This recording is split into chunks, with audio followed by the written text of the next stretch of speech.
Hola a todos y bienvenidos de nuevo a Automatizados. Soy Juanjo Milla y este es el segundo episodio de un espacio creado para los que buscan la productividad real sin el humo ni el hype que a veces rodea la tecnología. Ya sabéis que Automatizados nace para poner orden al caos informativo de la inteligencia artificial y la tecnología. Nos escuchamos cada martes en Spotify, Apple Podcasts y Podimo, y también nos podéis ver en YouTube para los que prefiráis el formato vídeo. Hoy vamos a dar un paso más allá del software, vamos a tocar metal, aunque también tocamos software.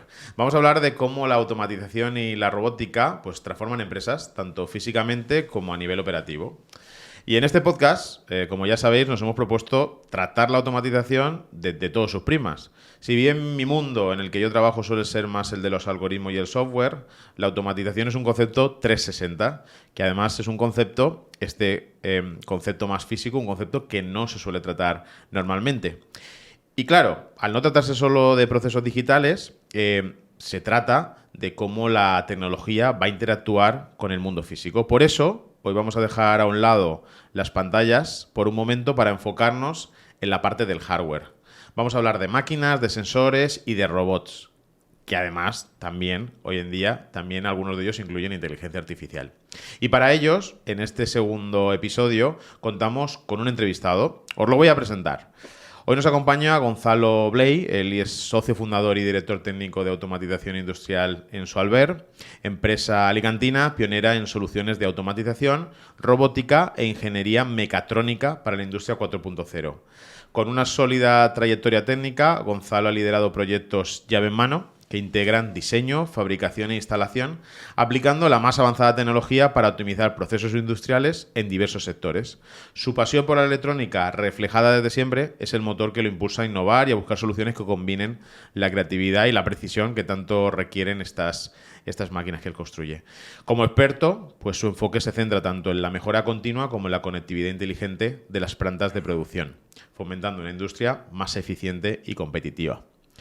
Gonzalo, muy bienvenido a Automatizados. Muy buenas, Juanjo. Bueno, como he dicho, hoy vamos a hablar de robots, pero desde otro punto de robots. Yo, como ya sabes, yo hago robots software, robots que automatizan tareas repetitivas dentro de cualquier departamento de la empresa. Todo más, como digo, software, que a veces lo tengo que explicar. Ajá. Que no hago brazos robóticos, no hago máquinas, pero vosotros realmente trabajáis haciendo robot físico, ¿verdad? Totalmente, totalmente. Eres el fundador y el gerente CEO de Sualver. Explícanos, ¿qué hacéis en Sualver más allá de lo que ya he explicado yo? Bueno, Sualver, hablando de un poquito de la historia, efectivamente, pues desde muy joven me ha apasionado la electrónica, he llevado una trayectoria laboral siempre vinculada a la electrónica industrial, y en un momento de mi vida pues decidí dar el salto para ser autónomo y formar pues esta empresa. En un principio vi que se me daba bien la programación de autómatas e intenté sacarle jugo por mi cuenta, pero poco a poco el mercado fue exigiéndome involucrarme cada vez más, terminamos haciendo armarios programados y por último, en esta última etapa de Sualver, pues estamos haciendo maquinaria a medida. Tenemos un departamento de ingeniería electrónica e ingeniería mecánica y unos talleres, tanto mecánicos como eléctricos, para el ensamblaje de las máquinas y poder dar el servicio a las empresas pues, de tener un llave en mano. Cuando hablamos de llave en mano, pues es una máquina totalmente certificada, con certificación CE, con su evaluación de riesgos, sus manuales y totalmente operativa. Uh-huh. Totalmente operativa. Efectivamente, nosotros pues estamos intentando utilizar todo lo último en tecnología que sea totalmente fiable. Es lo que nos exigen los procesos productivos, fiabilidad.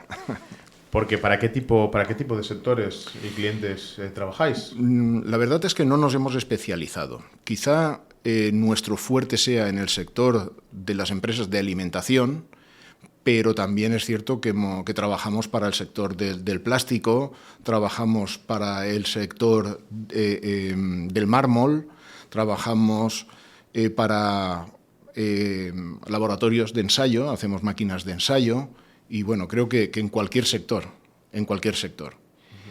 Y luego a nivel a nivel pues mundial. Creo que tenemos maquinaria en todos los continentes del mundo, sí. Porque esto de la llave en mano, para explicar un poco más Vale. el concepto, cómo funciona, yo soy un cliente industrial que viene, te pongo un problema Correcto. y vosotros, desde el diseño, la propuesta de solución, la fabricación, la instalación, todo lo hacéis vosotros. Eso es llave en mano. Sí. De cualquier cosa. O sea, cualquier Sí. industria puede venir Sí. y vosotros, en mayor o mayor medida, le vais a dar una solución. Sí, tenemos una frase para ello. Nosotros nos dedicamos a comprar problemas.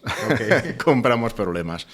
Sí, se hace una reunión con el cliente, se valoran sus problemas, se analizan y se le añaden más problemas. Normalmente en estos análisis se sacan conjeturas que siquiera el cliente se ha dado cuenta de estos problemas.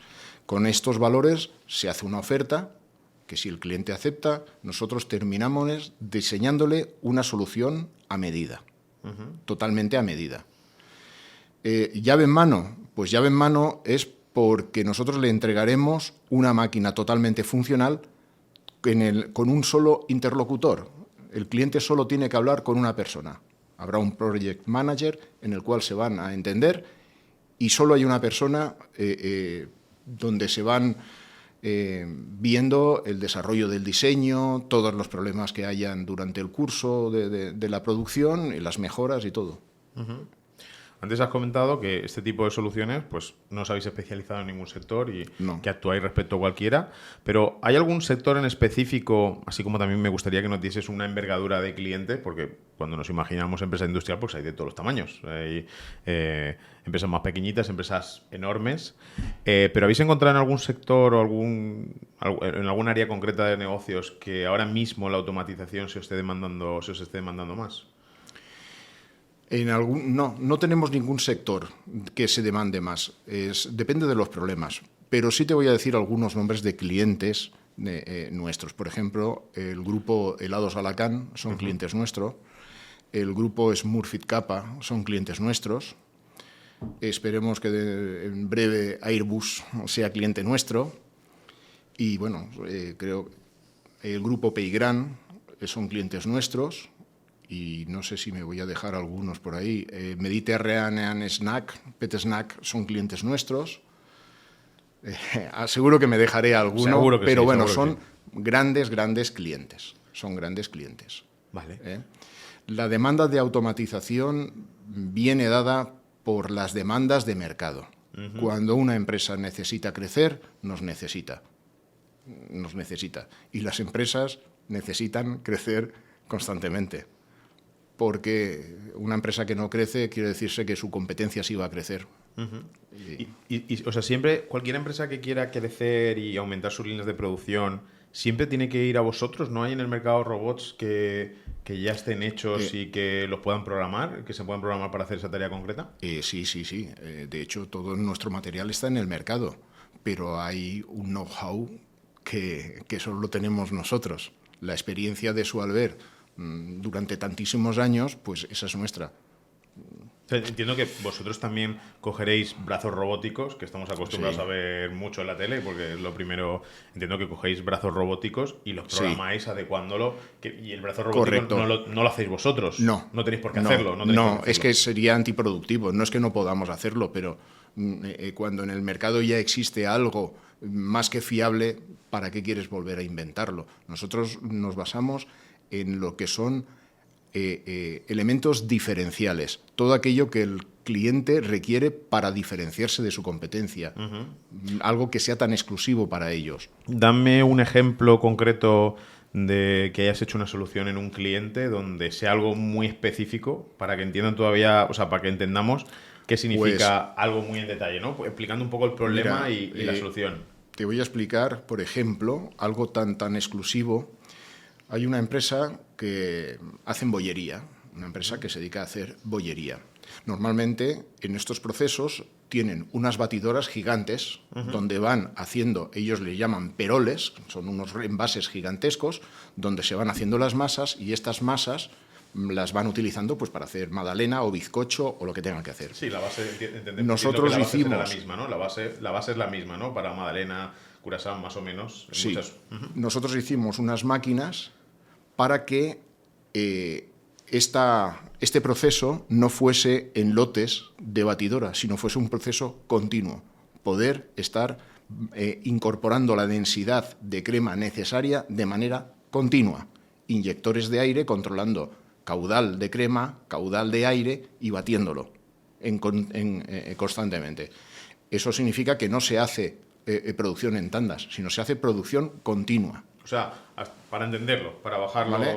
Sí, para que yo también lo entienda. Actualmente tienes una batidora, tú echas los ingredientes, eso empieza a batir, cuando lo bates, lo vuelcas. Lo vuelcas. Vale, en este caso, ese proceso de cojo, lo echo, lo bato, con esta combinación de aire... Tú vas incorporándole el huevo, la harina, el azúcar... Es totalmente continuo. Va continuo y se acabó.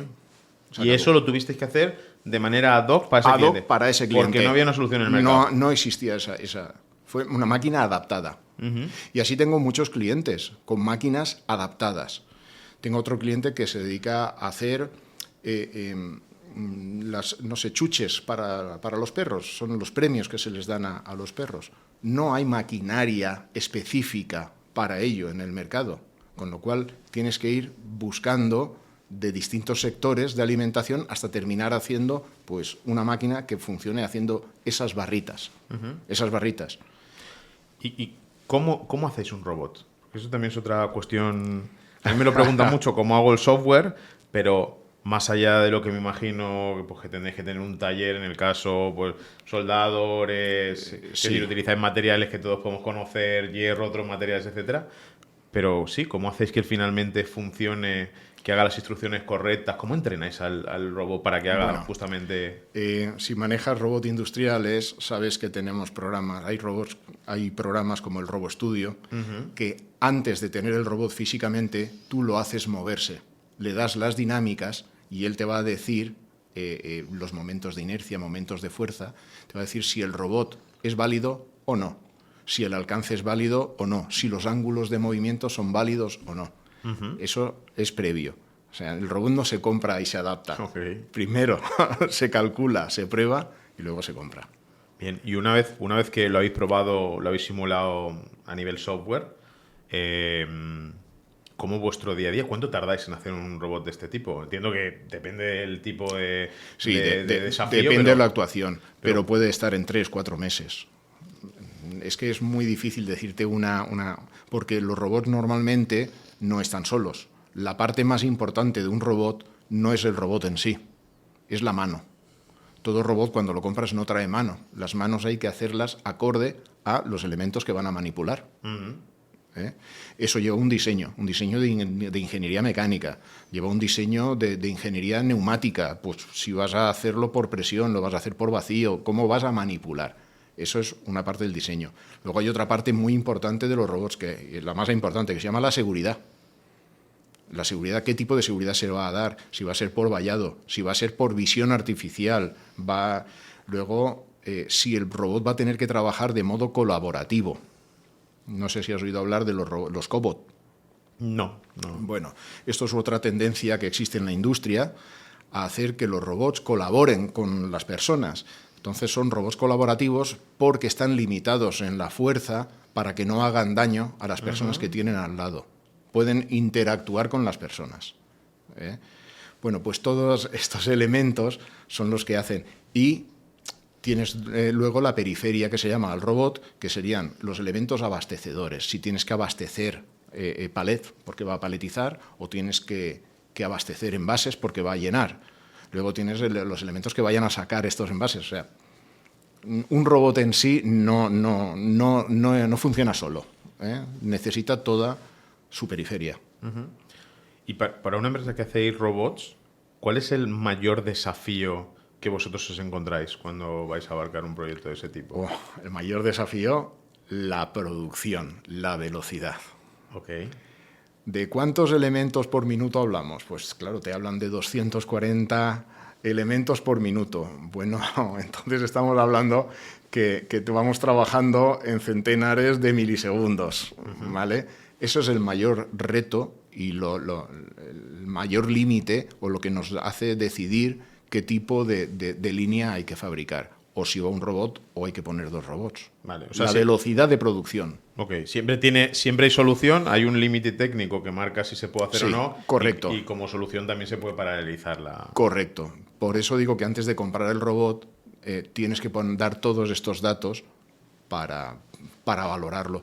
También es cierto que las empresas fabricantes de robótica te ayudan y te aconsejan. Hay veces que es mejor un robot Escara que un antropomórfico, o un robot Delta. Yo creo que yo no estoy entendiendo el concepto. No. ¿Qué diferencias hay entre eso? Te explicaría. Un robot antropomórfico es el que más se parece a un brazo humano, que son los que habrás visto, son la mayoría los que más se utilizan. Y luego hablamos de los robots araña, que están colgados en el techo y llevan 3 brazos. O sea, esos son para trabajar a alta velocidad, manipulación en recorridos cortos, pero a muy alta velocidad. Luego tienes robots Escara, que trabajan en un solo plano.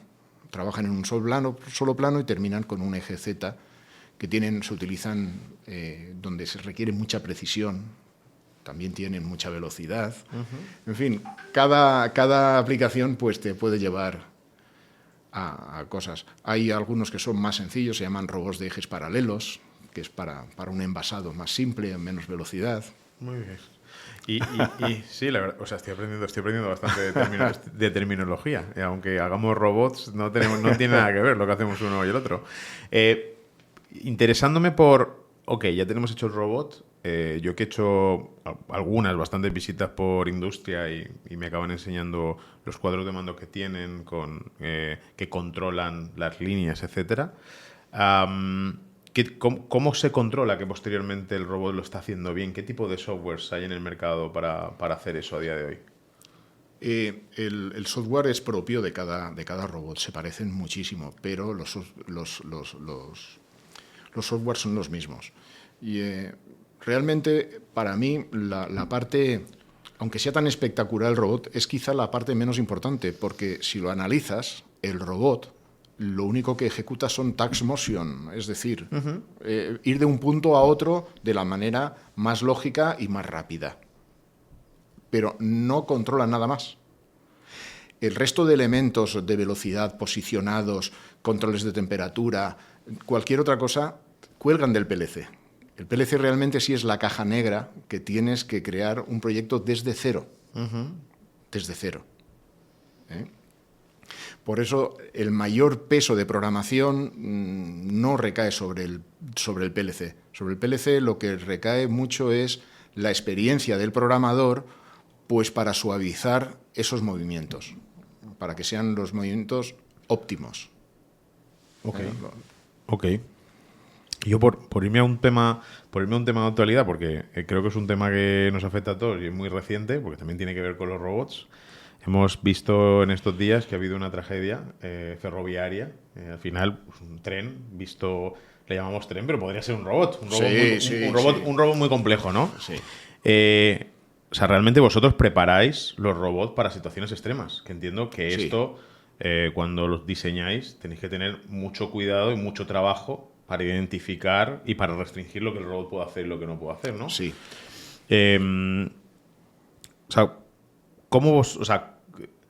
Realmente, ¿cómo vosotros entendéis, o sea, en una maquinaria tan compleja como un tren, ¿no? Que debido a un fallo, no se sabe el fallo porque no lo sabemos todavía y yo no soy experto de analista ferroviario, pero ¿cómo eso se podría haber evitado? ¿Es una cuestión de limitación, excepción? Hombre, en el caso del tren no hay aún... hay evidencias, pero no sabría decirte. Yo sí te puedo decir que cómo evitamos catástrofes es la parte más importante de un robot, es la seguridad. Es la seguridad, porque un robot mata, tal cual. Un robot no hay manera de pararlo. No hay manera de pararlo. No sé si has tenido alguna vez algún percance, pero ya puede ser pequeño el robot que te hace daño. Él no para. Él va a ejecutar la orden que tú le has dado y da igual que tú estés en medio. A no ser que sean los nuevos sistemas Cobot que llevan visión artificial e inteligencia artificial, de manera que tal y como tú te vas acercando, ellos van reduciendo su fuerza y su velocidad. ¿vale? En este caso son los cobots. Pero cuando tú necesitas trabajar a 240 unidades por minuto, tú no le puedes reducir velocidad, entonces lo tienes que vallar y encerrar. Y los sistemas de seguridad están muy, muy, muy estudiados. Te puedo decir que todo el cableado va por doble canal, es doble seguridad. Otra de los elementos que ponemos es que las puertas no son accesibles, no puedes abrir las puertas si no hay una parada solicitada y el robot realmente ha parado. En ese momento podrás abrir las puertas para acceder a ello. Todo esto te lo digo porque es lo más importante cuando se hace cualquier máquina. Es la seguridad para las personas. Para eso tenemos un departamento donde se hace la evaluación del riesgo de las personas. Creo que son los máximos cursos que tenemos porque está constantemente actualizándose las normativas y tenemos que estar al día. Es lo más importante en el robot.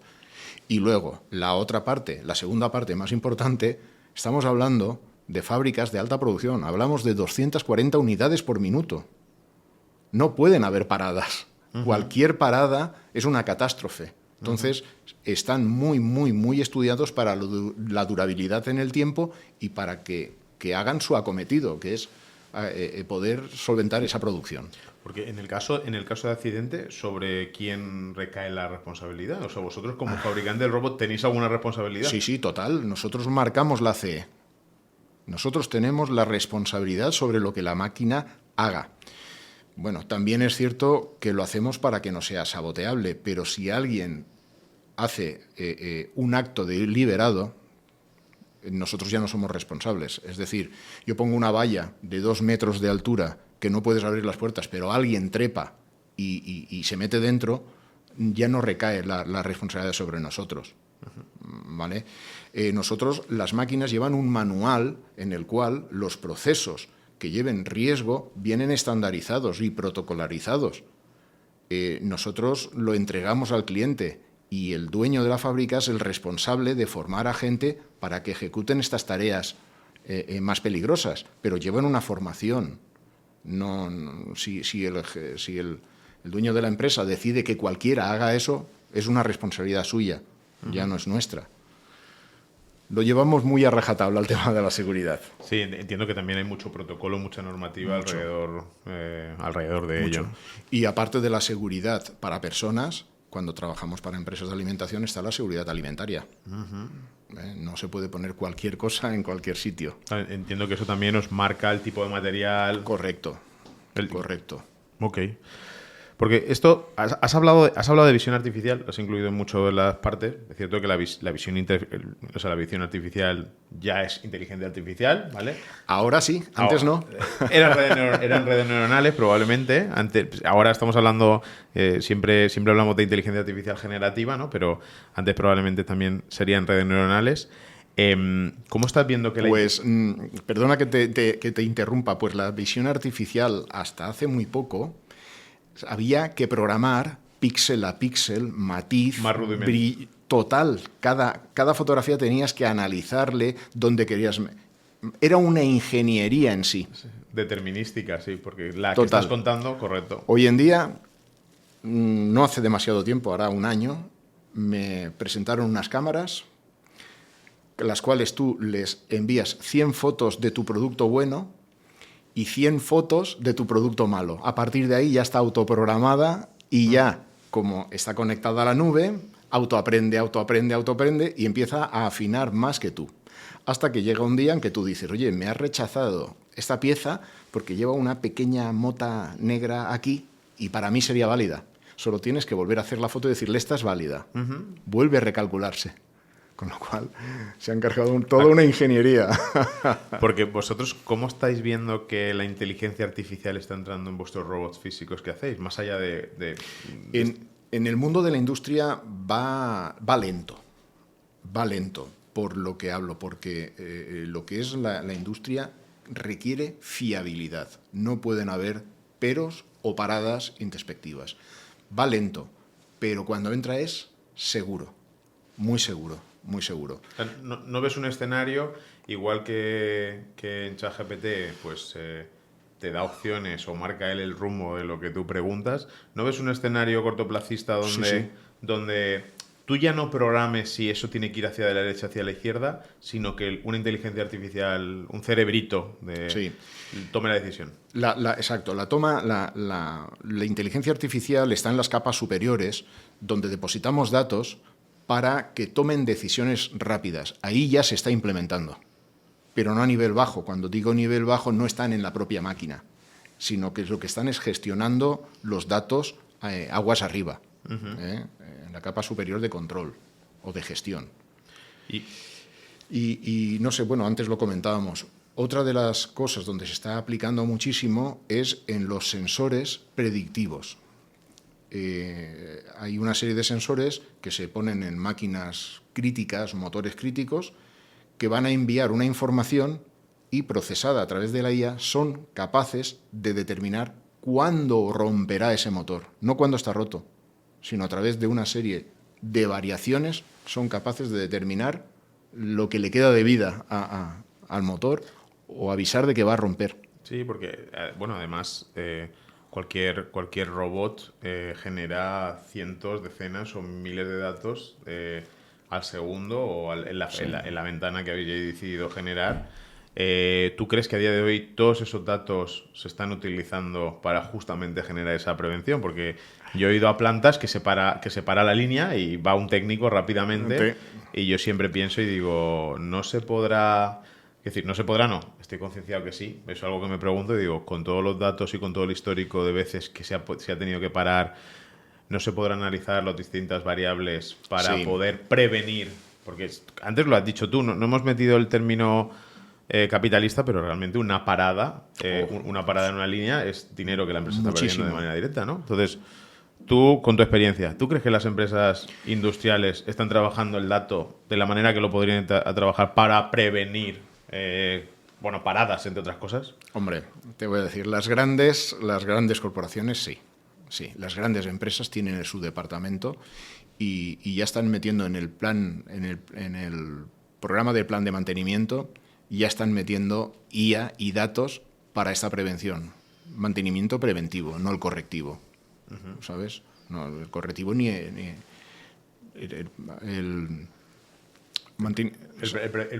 predictivo. Predictivo, perdón. Predictivo. El preventivo es el que se hace normalmente antes de que se rompa. El predictivo.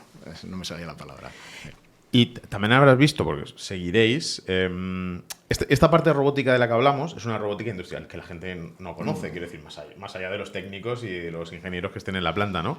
Ahora lo que sí que estamos viendo desde hace ya muchos años es de robots que nos van a acompañar en nuestro día a día. Que llaman humanoides. No hablo de la Thermomix, que la utilizo mucho en casa, que también es un robot, ¿vale? Sino los humanoides, ¿no? Esta capa de robots que sí que se ha visto significativamente mejorada con la introducción de la inteligencia artificial. Es decir, muchos, y lo comentábamos también en el anterior episodio, Elon Musk tiene su propia empresa y hay empresas Boston Dynamics, tenemos Figure AI, que es otra empresa de reciente creación, que están diseñando pues algunos con diferentes figuras, con humanoides, el perrito de Boston Dynamics, pero esto en Estados Unidos, Figure AI es una empresa, una startup que nació hace unos años y han sacado su prelanzamiento del robot, que es un humanoide, que en el fondo lo que buscan es que te acompañen en tu casa y que te ayude a hacer tus tareas y que te ayude a hacer todo. Esto, ¿cómo lo ves? Que esto pueda llegar a la industria. Pues mira, te voy a comentar algo que me llamó la atención en un vídeo en YouTube, que hablaba de las fábricas oscuras. No sé si sabes lo que son las fábricas oscuras. No. Por ejemplo, Xiaomi está fabricando coches. Sí. Entonces, no hay gente en estas fábricas. Al no haber gente, no necesitan luz. Al no haber personas, no necesitan seguridades. No necesitan vallados de seguridad. No necesitan vestuarios, no necesitan oficinas. Así es que se va fabricando el coche a través de robots industriales que hacen la soldadura, la pintura. Y estos coches que llevan la conducción autónoma terminan saliendo por un túnel alumbrado, en el cual sí hay una persona donde hacen los últimos chequeos, pequeños chequeos. Uno de ellos es tirar del cinturón para ver que se enclava. abrir y cerrar las puertas, mover un poco el volante. Son unos chequeos muy sencillos. Bueno, pues creo que ya era de Boston Dynamics, ya tenían un humanoide haciendo eso. La última labor que le quedaba a las personas la estaba haciendo un robot de Boston Dynamics humanoide. Sí. Porque el coche, una vez que termina esto, como tiene en conducción autónoma, se conduce automáticamente y se aparca él solo donde le toca. Solo, es decir, para cerrar el círculo, el humanoide podrá venderte el vehículo y el coche pues llega en el momento que te lo venden, sí. Pero, ¿y tú ves que esas fábricas oscuras, que me gusta el concepto para luego mirarlo, crees que en España también hay alguna empresa que está pensando en fábricas oscuras ahora mismo? ¿Algo que hayas visto tú? No, yo no lo he visto. Y aún no lo he visto. Fíjate, lo que es curioso es que yo con todos los años que llevo automatizando empresas, más allá de perder puestos de trabajo, aumentan los puestos de trabajo. Porque es curioso que cuando tú haces que una empresa se automatice, empieza a ser rentable. Y como es rentable, crece. Y como crece, requiere más empleados. O sea, más allá que te dicen, oye, necesito que pongas un robot para quitar 4 puestos de trabajo. Bueno, yo te pongo el robot, pues no se pierden. Es curioso. Sí, o sea, esto es una corriente que sale, porque al final siempre tiene que haber una corriente sensacionalista de que la IA nos va a quitar el trabajo a todos. O sea, yo lo que creo es, o sea, y que estoy convencido de lo que se hace es transformar. Quiero decir, sí. Transformamos antes tú podías dar un valor añadido en un lugar, si ahora se introduce una automatización, pues tú vas a empezar a poder dar otro valor añadido que ni siquiera te imaginabas en otro lugar. Correcto. Porque vas a empezar a valorar otras cosas. Entonces, básicamente, sí. Esto o sea, para mí no deja de ser pues un hito, un cambio, una revolución, como lo han sido todas las anteriores. Sí, en mi opinión, lo único que tiene de malo estas evoluciones son los tránsitos. Claro. En el tránsito, pues hay mucha gente pues, que va a perder empleo porque, pues por eso, porque ya no existe la telefonista que pinchaba ni el hombre que va a poner herraduras a los caballos. Entonces, hasta que todo eso se normaliza, pues hay gente que lo puede pasar mal. Pero al final, la historia te lo dice. Todo va a su sitio. Sí. Perfectamente. Hemos hablado mucho de robots, hemos hablado de proyectos. ¿Qué coste tiene implementar un robot o en industria? Entiendo que derivará de muchas variables, pero... Sí, vamos a hablar de un robot mediano. Tendríamos que delimitar, pero te voy a poner un ejemplo de un robot que va a poner cosas dentro de cajitas, va a estar envasando. Un coste de un robot de este tipo puede rondar pues 120 a 150.000 euros. Esto es coste completo desde... Sí, llave en mano, diseño entregado y todo. Más o menos, ¿eh? Pues, entiendo, ¿cuál es el proyecto más grande que habéis hecho de robot? No, en robótica, con robot no. No, perdón. Pero, por ejemplo, hemos hecho un almacén inteligente. Hemos hecho un almacén inteligente que tiene unos 100 metros de longitud por 10 metros de altura y capacidad de 1000 y pico palés. ¿Vale?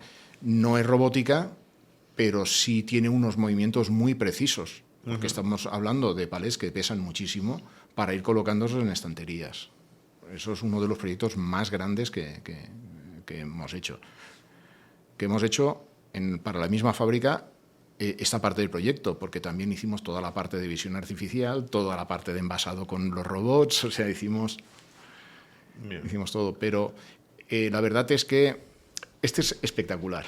Al robot más o menos al final te acostumbras, pero lo que no te acostumbras es a ver un mástil gigantesco de 10 metros de altura moviéndose a una velocidad enorme y teniendo la precisión para ir colocando cada cosa en su sitio al milímetro. ¿Y cuesta que el empresario vea este gasto que has dicho antes, 120, 50.000, que me es un ejemplo de un robot? Cuesta, porque tenemos aquí la mala costumbre en España de ver las cosas que, a diferencia de otras mentalidades, por defecto son gastos. ¿Tenéis dificultad para hacer entender el retorno de inversión En este caso lo ven muy, muy fácil, porque el robot va a sustituir a mínimo 3 personas, 3 o 6. Si tu coste salarial, multiplicas el coste salarial por 3 turnos por un año, y si en 2 años has amortizado el robot, es más que rentable. Hasta 5 años puede ser una rentabilidad alta y buena. Porque Sí. o sea, para financiar este tipo de proyectos, ¿es directamente caja que sale de la empresa? ¿Hay subvenciones? Yo no lo sé. Normalmente las empresas piden subvenciones porque nos piden a nosotros documentación para presentarla. Lo piden. Pero no estoy yo al tanto de las subvenciones por lo que te digo, porque nosotros no pedimos las subvenciones. Ya. Nosotros aportamos la documentación para que sea el cliente quien se beneficie. Nosotros no queremos subvenciones. Nosotros no las queremos. ¿Algún proyecto que todavía no hayáis hecho, pero que gustaría hacer desde la empresa? ¿Algún proyecto? ¿Algún reto que tengáis?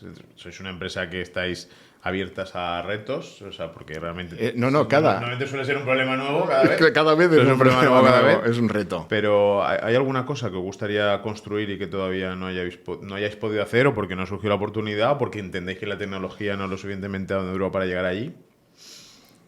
No, tenemos ahí alguno que con mucha ilusión, más que nada porque sería el máximo en robótica y en seguridad, que es para manejar explosivos en un ambiente totalmente explosivo. Ese sí es un reto y ese está ahí.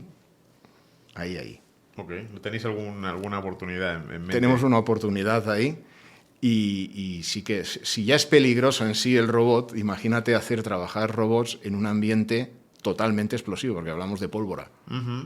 ¿Sabes?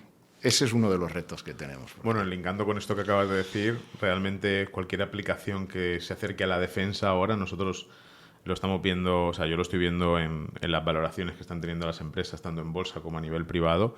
Hoy en día, tal y como está la geopolítica, cualquier aplicación que tenga que ver alrededor de la defensa, pues probablemente tenga éxito. En esa línea, ¿vosotros habéis trabajado ya? No hemos trabajado. Por eso digo que es ahí un poquito donde ponemos el foco, por si puede salir. Bueno, sí, no, la aplicación siempre debe ser interesante, o sea, porque las variables que se tienen que tomar son distintas.